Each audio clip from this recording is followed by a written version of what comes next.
वैज्ञानिक प्रबंध के पिता F.W. टेलर की जो वैज्ञानिक प्रबंध की विचारधारा है उसको टेलरवाद भी कहा जाता है। शुरू में वैज्ञानिक प्रबंध को टेलरवाद के नाम से ही जाना जाता था। इसको टेलरिज्म या टास्क एंड बोनस मैनेजमेंट के नाम से जानते थे। लेकिन बाद में 1910-11 में अंतर्राज्यीय वाणिज्य आयोग के समक्ष ये विचारधारा आने से इसका नाम वैज्ञानिक प्रबंध पड़ गया। इसके जो उद्देश्य हैं उसके प्राथमिक उद्देश्यों में वैज्ञानिक प्रबंध या टेलरिज्म के प्राथमिक उद्देश्यों के संदर्भ में ये कहा जाता है कि इसके प्राथमिक उद्देश्य होते हैं कि उत्पादन में वृद्धि करना, और जो बाद के उद्देश्य होते हैं लार्जर लेवल पर, तो वो अगर हम देखें तो उसका अर्थ होता है समाज की प्रगति से संबंधित है। तो ये जो टेलरवाद की या टेलर की विचारधारा है वैज्ञानिक प्रबंध, यह 20वीं सदी के दूसरे और तीसरे दशक में अमेरिका में इसका जन्म हुआ, वहाँ पर ये लोकप्रिय हुई और 1920 के पश्चात 1940 तक सोवियत संघ में भी इस विचारधारा का फैलाव हुआ। 1935 में यह सोवियत संघ में स्ताखानोवाद के नाम से जानी गई, जिसका अर्थ ये था कि उत्पादकता में वृद्धि तो करनी है लेकिन कार्मिकों को पहल का मौका देकर। तो इस प्रकार ये स्ताखानोवाद के नाम से सोवियत संघ में भी लोकप्रिय हुई और टेलर की ये विचारधारा यूरोपीय देशों में भी काफ़ी लोकप्रिय रही। टेलर की जो पुस्तक 1911 में the principles of scientific management थी, उसका 9 भाषाओं में अनुवाद भी हुआ। तो इस प्रकार हम जो टेलरवाद है या टेलर की विचारधारा है उसके बारे में संगठन के कौन कौन से सिद्धांतों पर टेलरवाद का प्रभाव पड़ा, इसके बारे में आज हम पढ़ेंगे। टेलरवाद, यहाँ पर 2 चीज़ें हमें जानना ज़रूरी है। टेलरवाद अर्थात वैज्ञानिक प्रबंध या टेलर द्वारा दी गई विचारधारा। तो वैज्ञानिक प्रबंध का क्या प्रभाव पड़ा और संगठनात्मक सिद्धांतों पर, तो संगठन के जो भी सिद्धांत है उन पर, अर्थात एक तरीके से कहा जाए तो इसका अर्थ है संगठनात्मक सिद्धांतों पर टेलरवाद की क्या उपयोगिता है, उसका क्या प्रभाव है। तो संगठन में कई पक्ष होते हैं, कई स्तर होते हैं। एक उच्च स्तर होता है और एक निम्न स्तर होता है। उच्च स्तर पर प्रबंधक वर्ग कार्य करता है तथा निम्न स्तर पर श्रमिक या कार्मिक कार्य करते हैं। तो मूल रूप से यह प्रबंधक, श्रमिक और संगठन, इनके आपसी संबंधों का मामला है। टेलरवाद की सारी विचारधारा इससे जुड़ी हुई है। जो परंपरागत प्रबंध था उसमें वैज्ञानिक विधियों का प्रयोग करके टेलर ने वैज्ञानिक प्रबंध को लोकप्रिय बनाया तथा मानकीकरण के माध्यम से उत्पादन में वृद्धि की गई।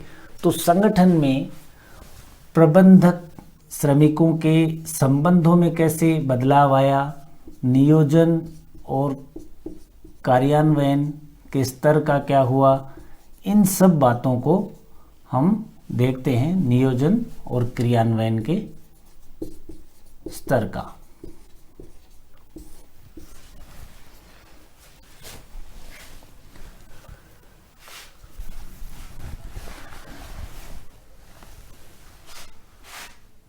इस विचारधारा का, टेलरवाद का या हम इसे कहें साइंटिफिक मैनेजमेंट का जन्म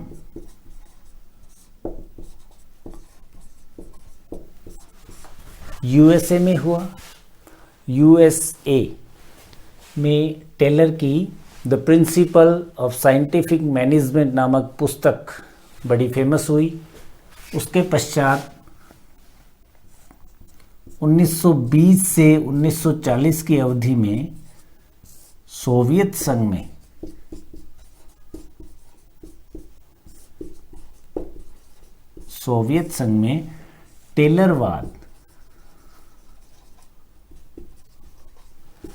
टेलरिज्म अन्य रूप में सोवियत संघ में आया।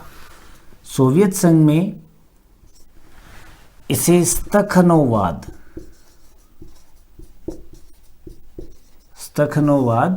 कहा गया। एजी स्ताखनोव नाम के व्यक्ति थे, उन्होंने इस विचारधारा को आगे बढ़ाया। उन्होंने कहा कि कार्मिकों को व्यक्तिगत पुरस्कार तथा पहल देकर उत्पादन में वृद्धि करनी चाहिए। तो यह टेलरवाद का सुधरा हुआ रूप जो कि सोवियत संघ में लोकप्रिय हुआ। उसके बाद यूरोपियन देशों में भी टेलरवाद काफ़ी लोकप्रिय हुआ। इवन यहाँ तक कहा जाता है कि जो यूएसए के विरोधी देश थे उस समय, उनमें भी टेलरवाद की विचारधारा ज़बरदस्त फैली। और ये क्यों हुआ? क्योंकि इसका मूल कारण यह था कि इसमें वैज्ञानिक पद्धति का प्रयोग होता है और उत्पादन में वृद्धि होती है, और उत्पादन में वृद्धि कौन सा देश नहीं चाहता। अब हम इसको देखेंगे कि क्या क्या परिवर्तन टेलरवाद से हुए।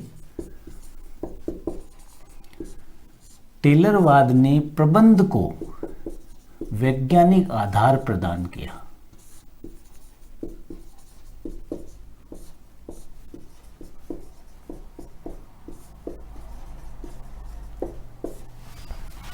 प्रबंध को वैज्ञानिक आधार देने से हम आज तक इसका प्रयोग देख रहे हैं, चाहे वह लोक प्रशासन हो, निजी संगठन हो, सब में वैज्ञानिक पद्धतियों का प्रयोग किया जाता है।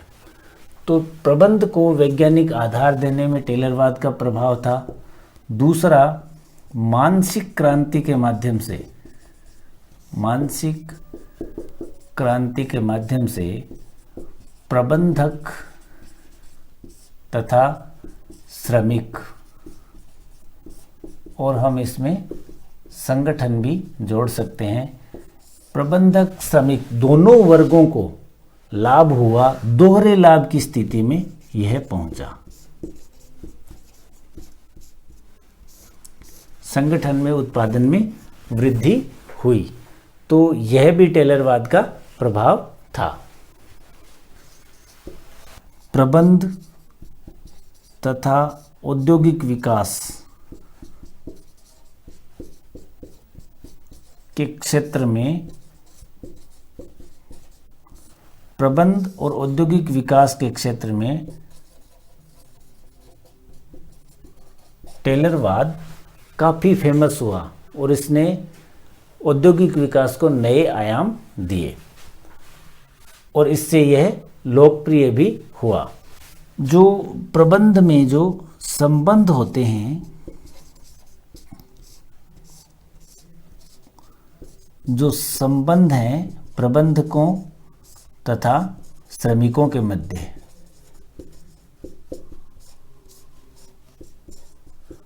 उनमें सुधार हुआ। तो जो संघर्ष होते थे प्रबंध वर्ग और श्रमिक वर्ग में, वो कम हुए, जिससे भी उत्पादन में वृद्धि हुई। अन्य कुछ लाभ भी हैं। प्रबंध में वैज्ञानिक प्रबंध के माध्यम से औद्योगिक उपक्रमों में उत्पादकता बढ़ी और समय भी कम लगा। समय भी कम लगने लग गया टेलरवाद के प्रयोग से। उत्पादन बढ़ा, समय कम लगा और संसाधनों का सदुपयोग भी हुआ।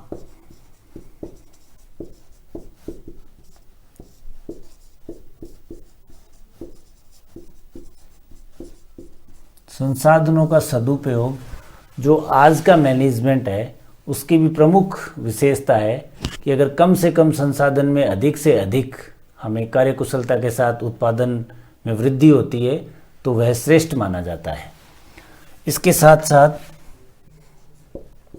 कार्यकुशलता बढ़ी, तार्किकता बढ़ी। कार्यकुशलता तार्किकता का बढ़ना क्योंकि वैज्ञानिक तकनीकों का प्रयोग किया गया।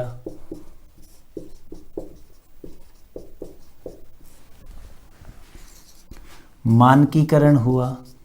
औद्योगिक उपक्रमों में मानकीकरण से उत्पादन में निश्चित वृद्धि होती है।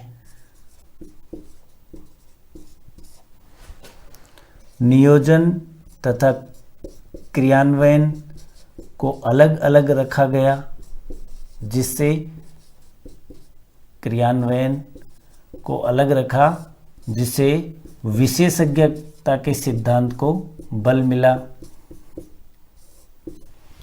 कार्मिक प्रशासन को एक नया आधार प्रदान किया टेलरवाद ने।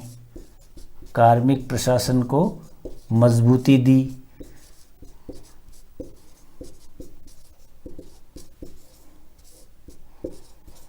और एक हम परियोजना की जो प्रगति है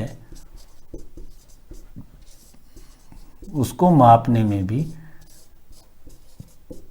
टेलरवाद का बड़ा ही महत्वपूर्ण योगदान रहा है। तो टेलरवाद के काफ़ी ऐसे संगठन के सिद्धांत हैं, वो चाहे नियोजन क्रियान्वयन का हो, चाहे कार्मिक प्रशासन का हो, चाहे मानकीकरण का हो, वैज्ञानिक तकनीकों का प्रयोग करने की जहाँ तक बात है, संसाधनों का सदुपयोग, श्रमिक प्रबंध आपस में जो संबंध है, संगठन का जो मुख्य लक्ष्य होता है उत्पादन में वृद्धि, इन सब बातों में टेलरवाद अर्थात वैज्ञानिक प्रबंध का बड़ा ही सकारात्मक प्रभाव पड़ा और यह लगभग सभी देशों में समान रूप से लोकप्रिय हुआ। और टेलर ने जो भी विचारधारा प्रतिपादित की थी उससे जो औद्योगिक उपक्रम थे उनमें एक नवीन क्रांति का सूत्रपात हुआ।